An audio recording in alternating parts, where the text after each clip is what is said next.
In this video, we're going to talk about slope. We're going to review how to find slope on a graph, and then we're going to talk about how to find slope from 2 points that are just given to you so that you don't have to graph them.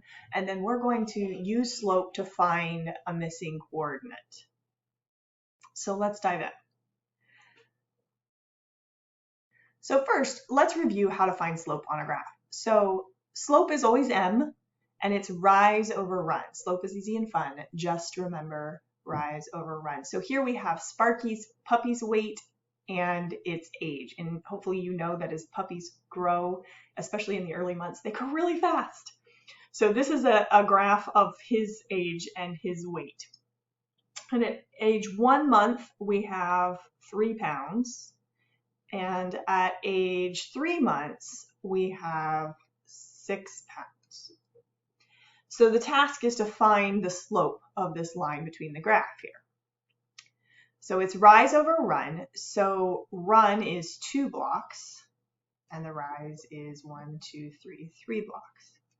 Now what I want you to see is that we could also call this the change in y rise, they kind of rhyme, and the change in x.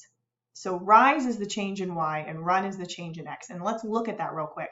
So if my x is 1 and my other x is 3, and I draw a little line here, can you see that if I just subtracted the x coordinates, 3 minus 1, if I just subtracted those, it would give me the run. And it's not just for Sparky here, it's for any graph. If I subtract those x's, it's going to give me the run. So the run is the change in x. And then for the y values, let me change my color here. There we go. For the rise, you can see we just subtract the y's, 3 and 6. If I subtract those two, that gives me the number of blocks that I go up. So the change in y. And we're going to use that concept to look at the formula for if I just gave you these 2 points and no graph, could you find the slope? And of course you could. So this is the slope formula. That's what we just came up with. The slope formula is used to find the slope between 2 points, x sub 1, y sub 1, and x sub 2, y sub 2. So here's my slope formula. Remember, we just said it's basically the change in y over the change in x. That's what we have here, the change in the y's and the change in the x's. We're just going to subtract our y's and subtract our x's. Now, what are those 2's and the 1's? It just means this is the first x and the first y and the second x and the second y. It's not an exponent. It's not mathematically significant. It's not something you need to do to the problem. You're just going to substitute this whole thing for whatever the second x coordinate is, and this whole thing for whatever the first x coordinate is. So let's take a look at some examples, okay? First example, find the slope between 1, 1 and 4, 3. Remember to simplify your answer always and forever. You can Google that song later, not right now. Keep watching the video. So find the slope between 1, 1 and 4, 3. We're going to use this formula. And just a little tip for you, if you write down the formula every single time you use it, you'll have it memorized.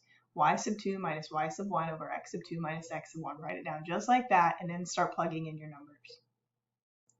So this is my first point. So this is going to be x sub 1, y sub 1. And this is my second point, x sub 2, y sub 2. So for y sub 2, I'm going to put 3. Then there's a minus sign, so I'm going to put a minus. Y sub 1, I'm going to put 1, because there's a 1 for the y sub 1. Then I'm going to draw a fraction bar. X sub 2 is 4, minus x sub 1 is 1. And then I'm going to simplify. So 3 minus 1 is 2, and 4 minus 1 is 3. And what I'm going to really recommend that you do at the end of this, that's my answer, that's simplified. Sometimes you get a fraction that needs to be simplified. We'll talk about that more later. But right now, that's my slope.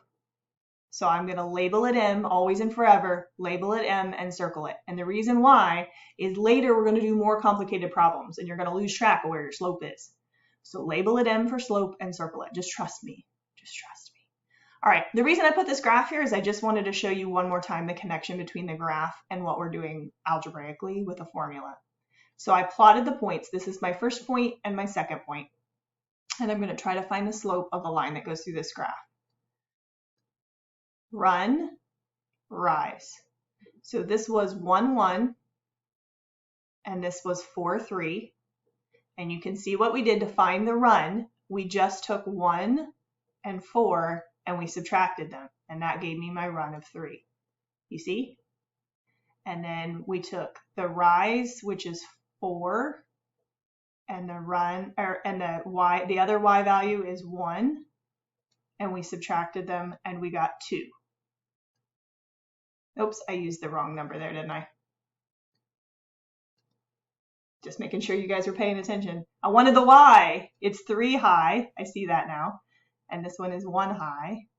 And I subtract them and I get 2. And that's exactly what I do here in the formula, is I'm subtracting the height of these points to get my rise. And here I'm subtracting how far they are left and right, because I'm subtracting the x's to get my run. All right, let's run through this next one a little quicker. So this is x sub 1, y sub 1, x sub 2, y sub 2. Why don't you try it and see if you can do it, and then we'll go through it. Okay, I hope you remembered what I said, to write this formula down as it is first and then substitute it. That'll help you to memorize it. So the y sub 2 is -2 minus my other y. X sub 2 is 6 minus my other x. Make sure you put the double negative. It's minus a -1. So that's -6/7. I'm going to label it M, and I'm going to circle it. Just trust me, you want to do that, because when we get to more complicated problems in a few weeks, you're going to thank me that you set up that habit. All right, so I just wanted to show you real quick on the graph. Woo. You can see that it is a negative sloped graph. It's going down, and I got a negative slope here. Whereas on the other one, it was a positive slope, and I got a positive slope. And you can trust me that it's 6/7, but if you really want to, you can stop and see that the graph is actually -6/7. 2 more quick examples. We have 5, 6, and 3, 6. So label them. Substitute. You get 0/-2. And you may remember from a previous video that I sang to you. If you don't, I'll sing to you again. If the 0's on the bottom, so if you had a 0 down here, it's undefined. If the 0's on the bottom, undefined. If the 0's on the top, then 0's what you've got. If the 0's on the bottom, it's undefined. So this has a slope of 0. Again, gonna label it 0 and circle it. Now, why does this have a slope of 0? So here's 5, 6. Here's 3, 6. Look, it's a horizontal line. It's a horizontal line. All horizontal lines have a slope of 0. Things are not changing. This is a constant graph. All right, one more example. Find the slope between -7,2 and -7,5. So this is x1, y1, x2, y2. Find the slope. I love to make songs up. Can you tell? All right, y2 minus y1. So 5 minus 2 over -7 minus a -7. So don't forget, minus a negative. The only other place that you might mess this up is make sure that you always start with the same point. So if I start with 5, then I need to start with -7 in the bottom. Otherwise, your answer is going to be off by a negative. So 5 minus 2 is 3.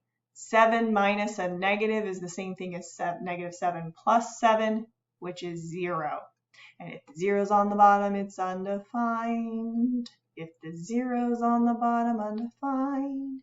If the 0's on the top, then 0's what you got. If the 0's on the bottom, it's undefined. And I chose, for some reason, to do an example problem where it wouldn't fit on the graph.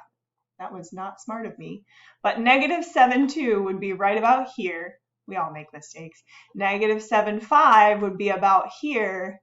And you can see it makes a vertical line. So number 1, I can't draw a straight line. But number 1, it's not a function. And number 2, it's the impossible slope. So when you have a vertical line, the slope is always undefined. So hopefully now you know how to find the slope from 2 points, just given 2 points without graphing. And in the next video, we'll talk about how to use slope to find missing coordinates.